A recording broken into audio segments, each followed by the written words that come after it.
So in this video, I'm actually going to be covering one of my favorite sections of this dissertation, and that is the issue of multi-stakeholding.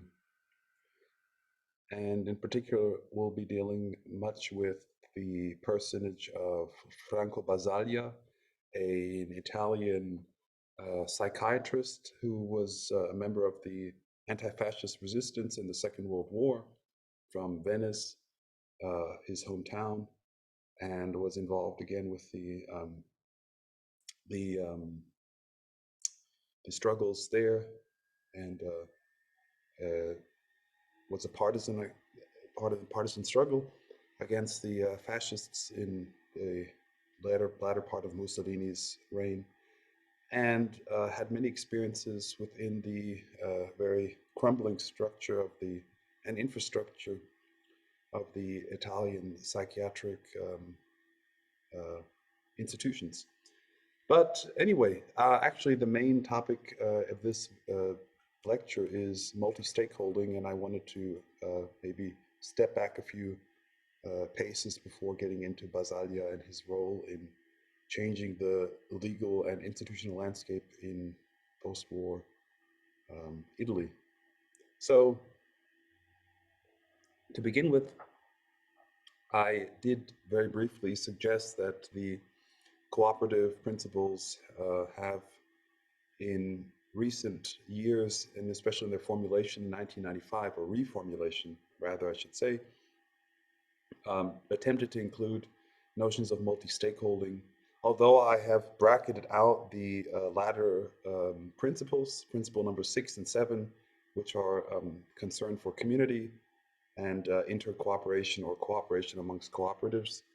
And I do reserve those for one of the next videos. There's a reason for that, in that I want to get into some of the more network-based concepts before introducing those. And again, the structure of this module is such that we move from the micro level to the macro level. Not to say that I have based these lectures on the notion that the macro should be micro founded, but just beginning with the simplest unit and then moving up, taking on new concepts as we move along. So just to say that the cooperative principles that have been outlined above would actually benefit from the inclusion of an explicit language on multi-stakeholding and the literature on multi-stakeholder cooperatives. They're called MSCs in much of the literature, of course, just an abbreviation of multi-stakeholder cooperative. And that consists of a growing interdisciplinary tradition that has embraced law, economics, and sociology, including other disciplines, psychology, psychiatry, as we'll learn in a moment. Includes people of late like Hans-Heinrich Münchner, German lawyer, and Margaret Lund, who's written an excellent guide or blueprint to multi-stakeholder cooperatives in North America. Now, multi-stakeholder organizations, which are frequently referred to as multi-stakeholder cooperatives, as I've just suggested, consist of a cooperative society with a heterogeneous membership. They have alternatively been dubbed general interest cooperatives by Antonio Fici and others, and more generally public organizations. And this is in fact to distinguish them from single stakeholder cooperatives that have historically been associated with the principles that have been outlined in the prior video, and which were advocated by, for instance, Sidney and Beatrice Webb, two British socialists that I will be addressing in a moment.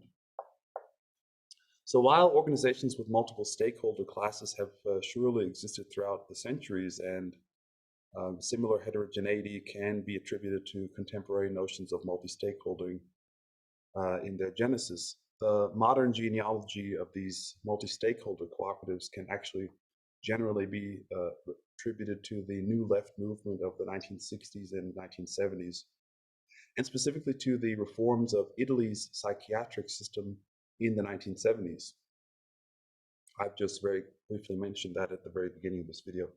And within the context of the concentration camp model of psychiatry that is epitomized by Ken Casey in the novel, which was later turned into a movie with Jack Nicholson, One Flew Over the Cuckoo's Nest, a team around Franco Basaglia envisaged a new democratic form of psychiatry rooted in community and autonomy. Now, the community psychiatry model that Basaglia pioneered was actually not restricted to Italy and soon spread throughout the country, or rather spread firstly throughout the Italy in the form of social cooperatives and then subsequently spread internationally with countries on all continents embracing new institutional and legal frameworks. Uh, it Within the context of globalization and partly the agenda of neoliberalization that included privatization, market provision of social services, the concept of the social cooperative, of course, contributed to a general rethinking of the provision of social services and instigated conversions and, conversations and debates on the nature of stakeholding and of the firm, as well as on the nature and quality of economic value, entrepreneurship, and innovation.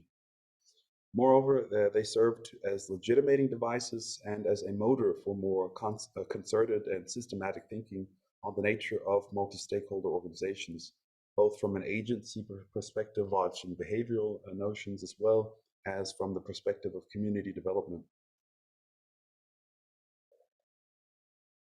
A third, less research perspective that multi-stakeholder cooperatives enable is the communications perspective, where the multi-stakeholder cooperative offers a path to synergistically converging numerous organizational logics and a path also towards what I refer to later as, in actually one of the last videos within this module, as the cooperative n-tuple helix. So firstly, I'd like to start by dealing with John Stuart Mill's legacy that I have alluded to at various points throughout these lectures. And it might be useful to remind listeners and viewers at this point of John Stuart Mill's argument that I have cited again in prior videos, that political economy, and we should read this, of course, today is also referring to economics, is, and I quote, the science which traces the laws of such of the phenomena of society as arise from the combined operations of mankind for the production of wealth, insofar as those phenomena are not modified by the result of any other object. And in fact, Mill went on to suggest that political economy or economics concern itself only with interests in as far as they are pecuniary, so self-interest or the interest to increase wealth. As I alluded to specifically in the first module, social scientists today are recognizing more and more the interrelated and interdependent nature of various domains of human activity. Economists and economic anthropologists like Karl Polanyi, sociologists like Mark Granovetter, and others have devised provocative theoretical constructs challenging Mill's legacy, and recent archaeological as well as anthropological research continues to support the thesis that economic activity and economic thought is embedded or connected with larger social cosmos, of which it is only one part and with which it is in constant dialogue and interdependence. There is no magic switch for turning off social preferences and disentangling these from remunerative ones, as the model of non-separable preferences has argued.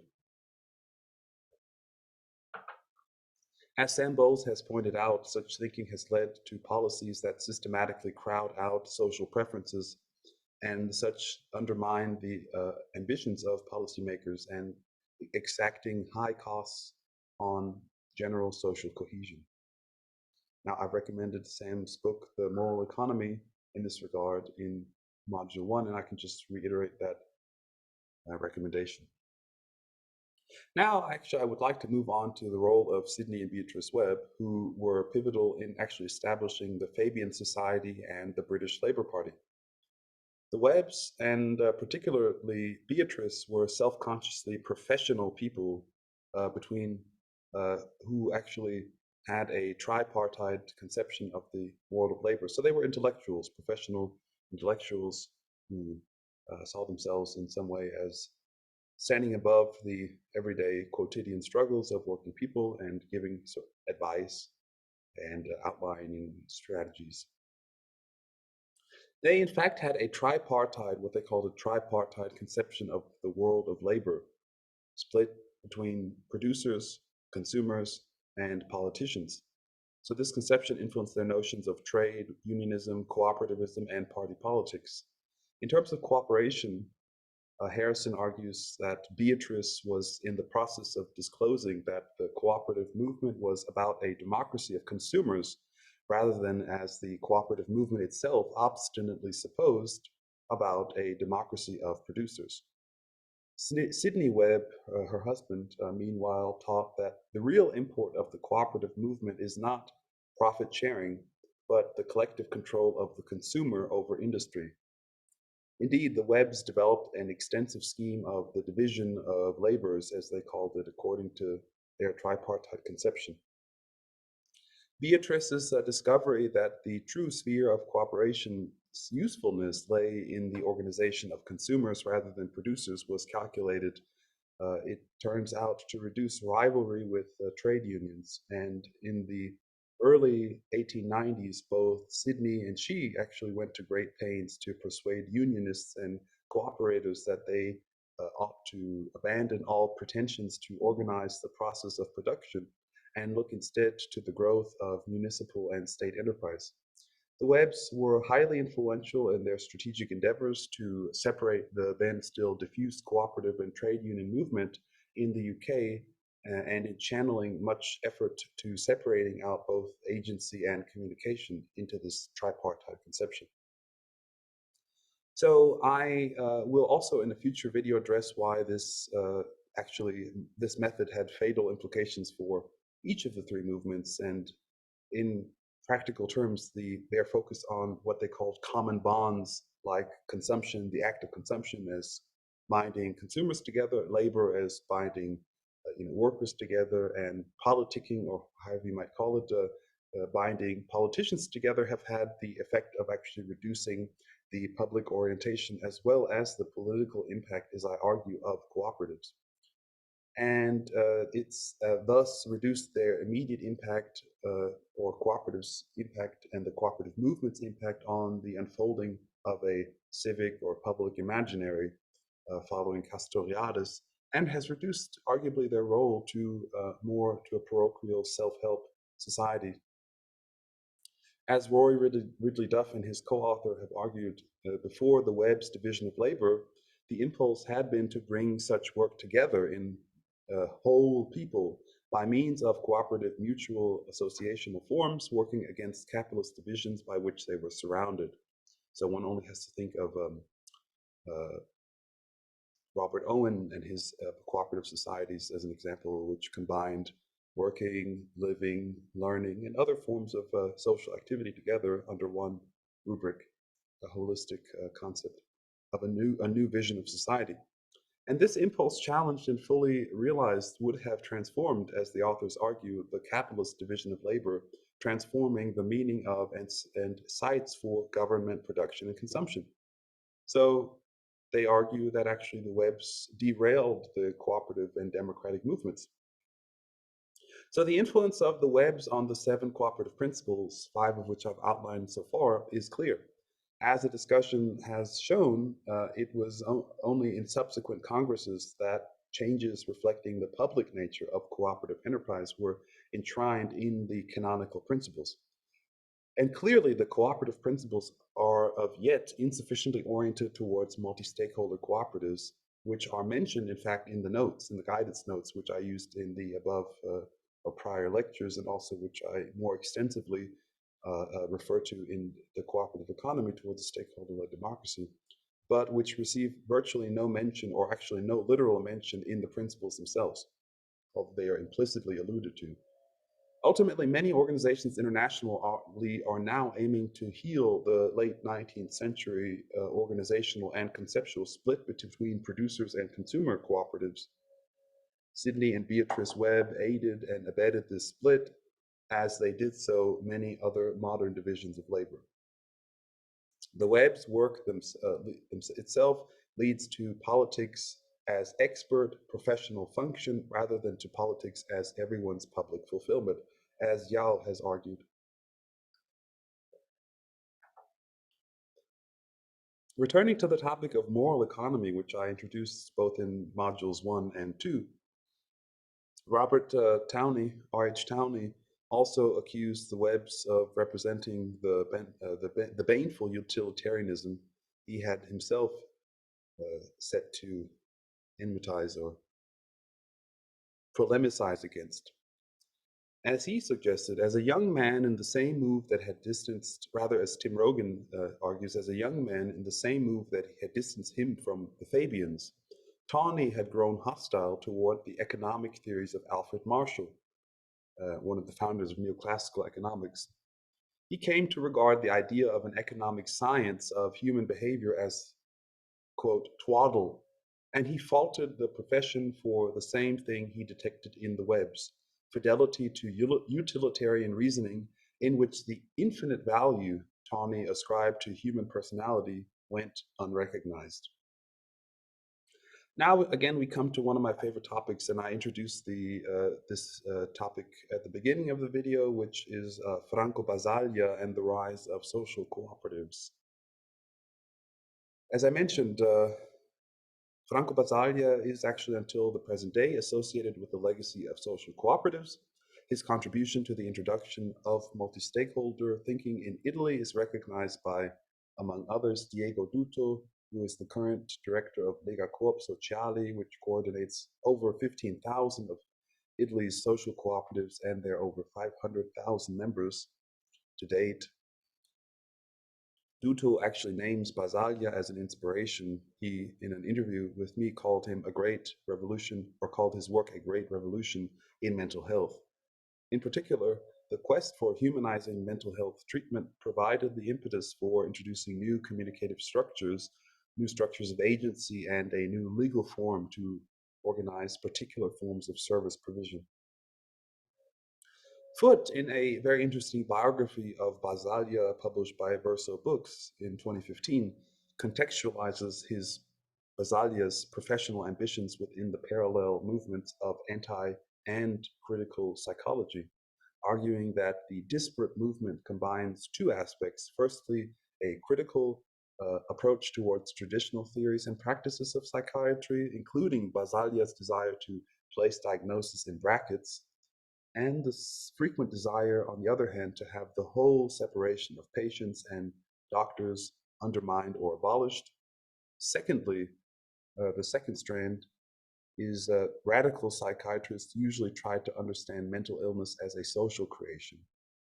What was known as mental illness, it was argued, was in some way created by social forces inside and or outside the family unit.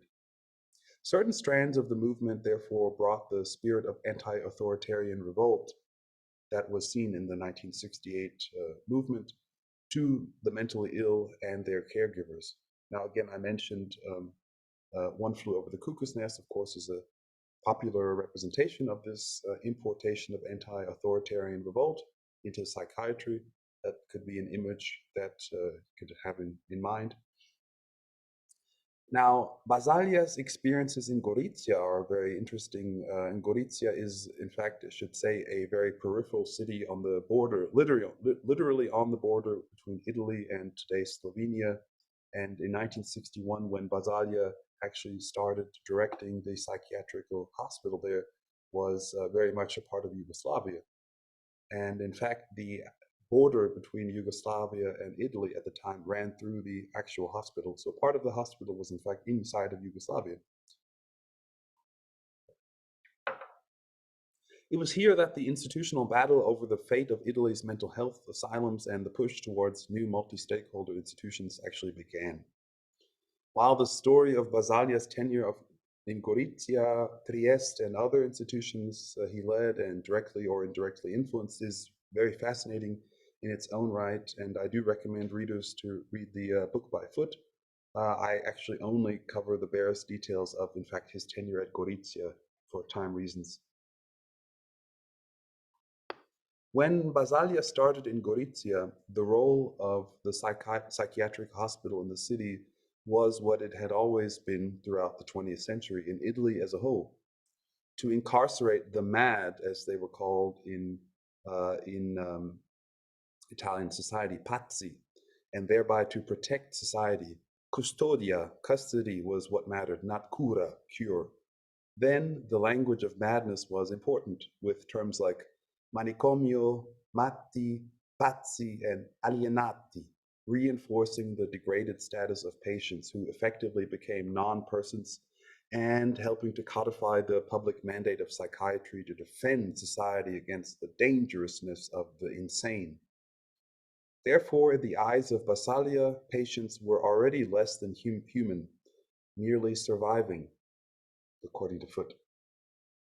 Taking initially and immediately a multi-stakeholder view, Basaglia began in earnest to develop strategies to reform the institution from within, taking the agency and perspective of patients, as well as the role of nursing staff, who were usually the faces of the system, into account.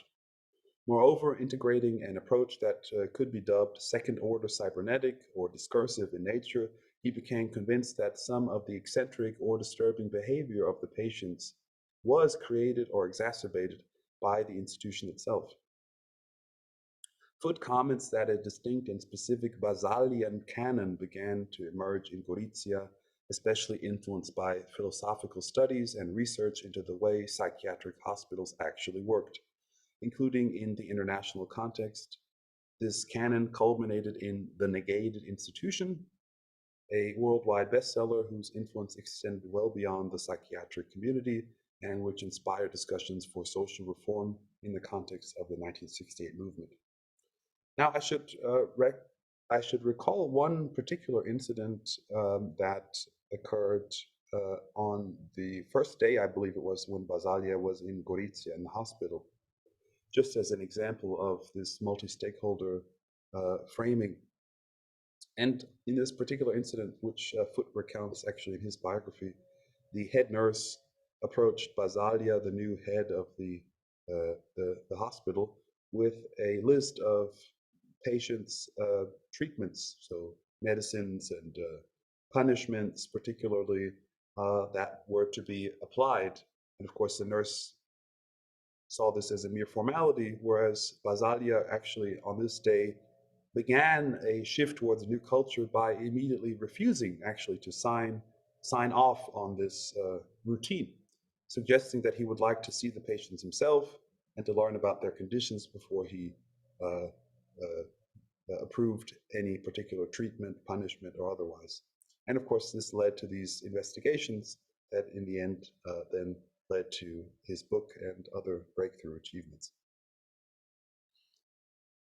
Now, moving on, skipping a few years, in 1965, in fact, 4 years later, Ilvano Rasimelli similarly spearheaded a counter movement in Perugia, in Umbria, in the middle of Italy,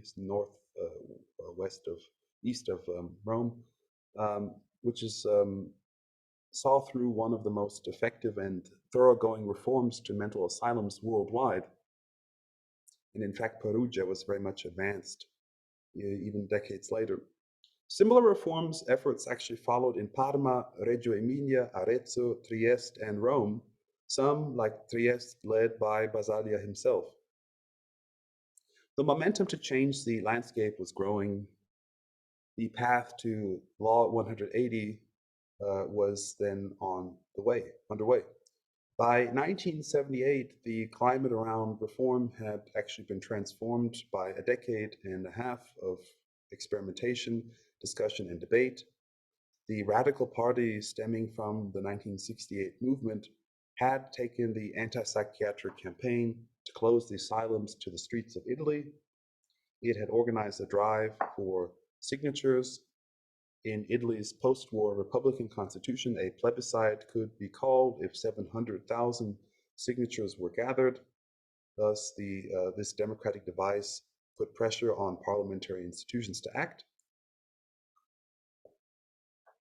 Foote comments that as on other occasions during the Italian Republic, the possibility of a referendum concentrated the minds of politicians who otherwise might have prevaricated for years to come.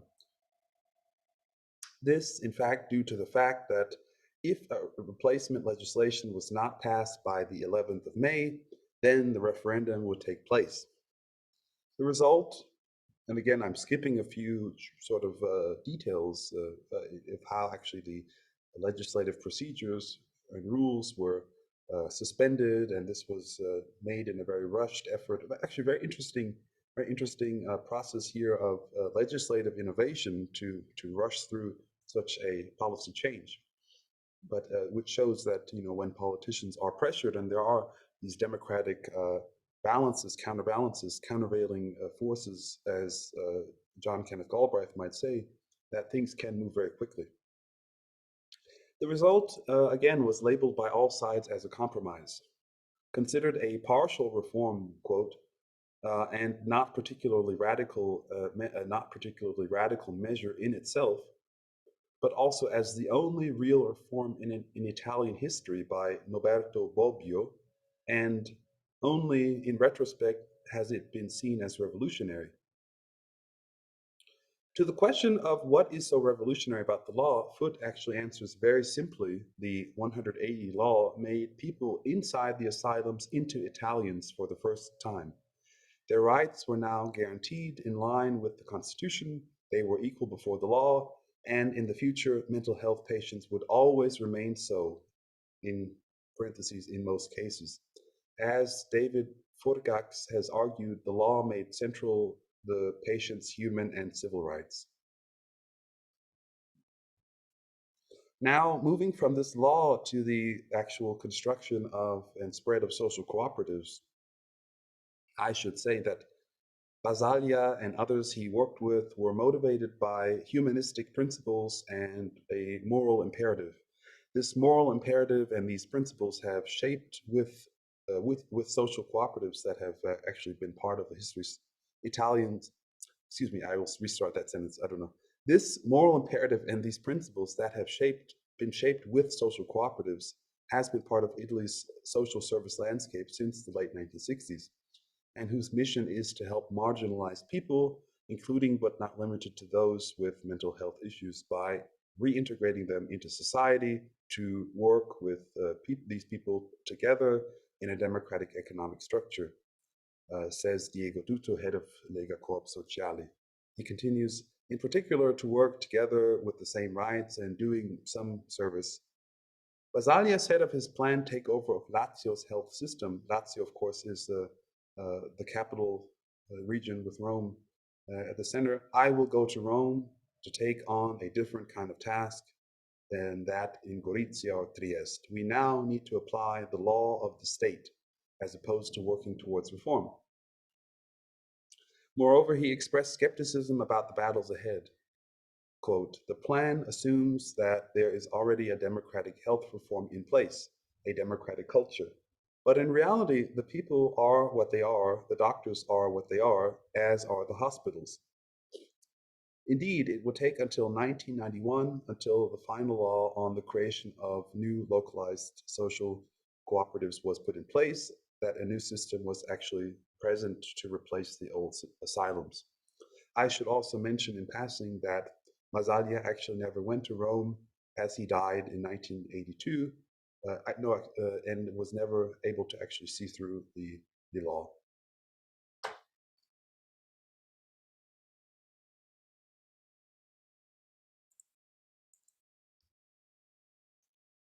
Sorry, he died in 1980, rather. In any case, he never actually did make it to Rome, and the legacy of the social cooperatives would have to be made without him. Looking at the present situation, the present law on social cooperatives, which is law number 381, has, as Diego Duto has suggested, some sociological or social aspects that were rooted in the movements around the reforms of the 1960s and 70s. Thus, one cannot view the situation of social cooperatives in Italy without assessing the efforts of people like Franco Basaglia to reform the Italian asylum system. Furthermore, the question of what is the best form of enterprise in which to organize interested reformers, including Basaglia. It was found actually over an iterative process that the cooperative was actually the best way to organize, as it is a democratic way to organize labor, and it allowed stakeholders to start with simple services as unskilled workers like cleaning services, as Duto outlined. From here, the movement has developed reflexively, and as the logic of multiple stakeholders acting and communicating democratically has taken hold, the paths of interaction have grown and flourished, with projects like Cooperazione Liberatera being a consortium of social cooperatives and the largest Italian retailer, Coop Italia, to sell ethically and sustainably sourced produce from land, in fact, repossessed from criminal organizations like the Cosa Nostra. It is important to emphasize the communicative turn that preceded such ventures, couched in notions like moral competence, relational governance, and stakeholder dialogue, and which again find their roots in the attempt to close the asylum. Basaglia understood the interdependence and polyvalence of complex modern societies. As such, he implicitly adopted a standpoint embracing the triple helix notion that I do introduce in the following video. This can be seen in remarks like this from one of his last, actually posthumously, in fact, published works, where he suggested, "I don't think it would be possible nor correct to speak today of psychiatric questions and their contemporary stage of development without making reference to the much larger domain of economic, political, and social reality in which our country finds itself in, including the rapid transformations happening in recent times, and specifically the contradictions which are emerging."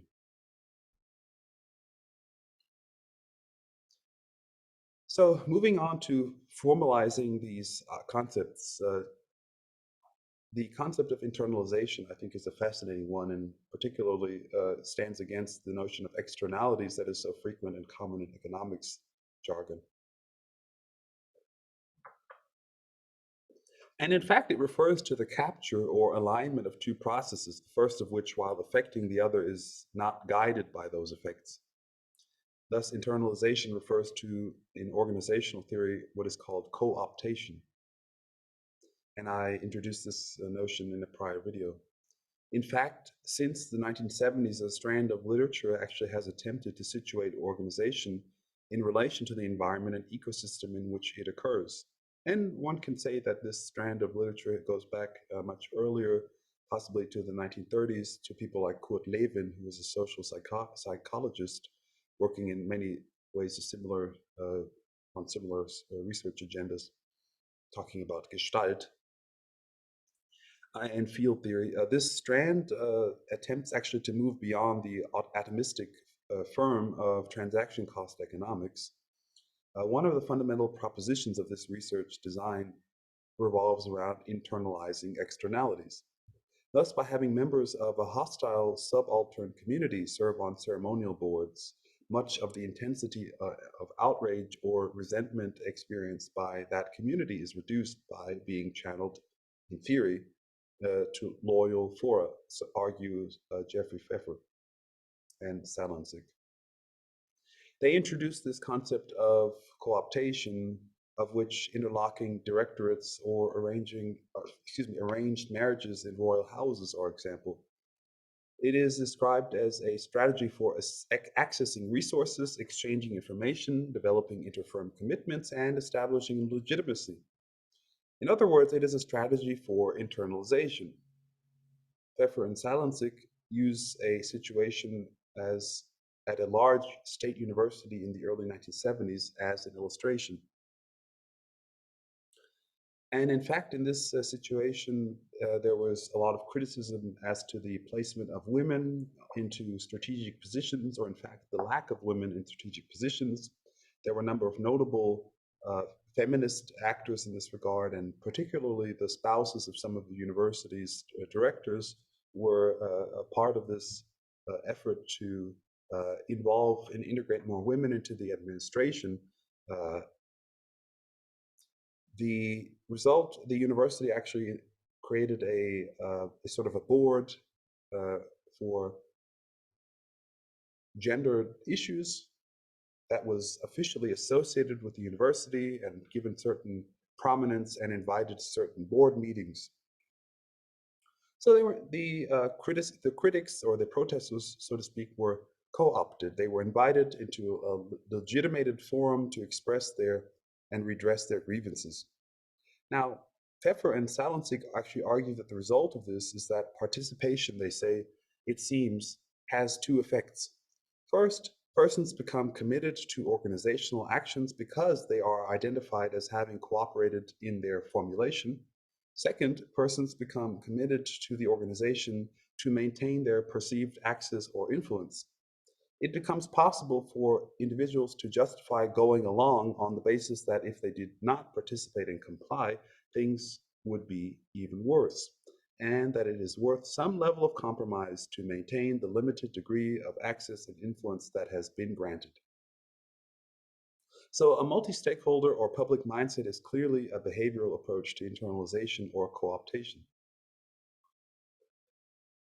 Many firms today give top managers equity stakes as incentive pay, but as distinct from traditional behavioral economics and also from the examples that I have cited, such a perspective grounds this notion not in one fixed and static focal organization, a perspective that lends itself to non-cooperative or strategic thinking, if not also the non-communicative reasoning found in neoclassical economics. There's no reason, for instance, why the broader workforce should not also be involved in a company's equity and have a stronger say in steering not only operational but also strategic policy, given suitable access to the resources needed for professional development. The workforce's interests surely align with the general interests of the firm, arguably more so than management's interests, and equity would seem to align it further.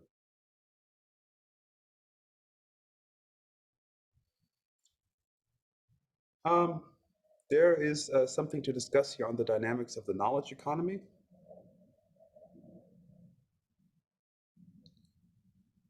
The behavioral arguments around internalization actually apply much more to an increasingly service and knowledge-based economy. Innovation in such an environment occurs differently than the traditional industrial economy with its focus on labor-saving techniques, cost cutting. Innovation is therefore more dependent on the interaction and communication among different domains of knowledge. This increased need for communication and interaction is counterbalanced with an increased degree of mobility of information, including organization-specific information. Thus, secrecy and transparency form interlocking rings of tension with organizational innovation processes resulting from the tension. In the same way that co-optation aligns stakeholder interests, multi-stakeholding serves as a suitable tool to bind employees to long-term interests of the firm. It can be seen as a synthetic tool combining co-determinative preferences that I've discussed, moral and cost-benefit rationalities that balances the need for transparency with respect to innovation with the ability to influence the agency of employees with respect to, for instance, opportunistic behavior like leaks and headhunting and so on. Therefore, as the global economy becomes more data, knowledge, and in fact, as some have claimed, vector-driven, see here the work of McKinsey Wark, the ability for organizations to concretely align different stakeholder interests with long-term organizational interests will become increasingly important. Mere incentive schemes like non-cooperative monitoring mere incentive schemes and non-cooperative monitoring, such as what Amazon does at its warehouses, um, will also become increasingly costly as the degree of freedom and the general level of complexity increases. Jayadev, in fact, is a very good source of scholarship in this regard on the notion of guard labor. In particular, inalienable forms of cooperation can usefully be employed for mutually beneficial relational rents in such contexts. Uh, the topic of privatization I've mentioned very briefly in the discussion of Franco Basaglia at the very beginning. Um, there's a discussion by the anthropologist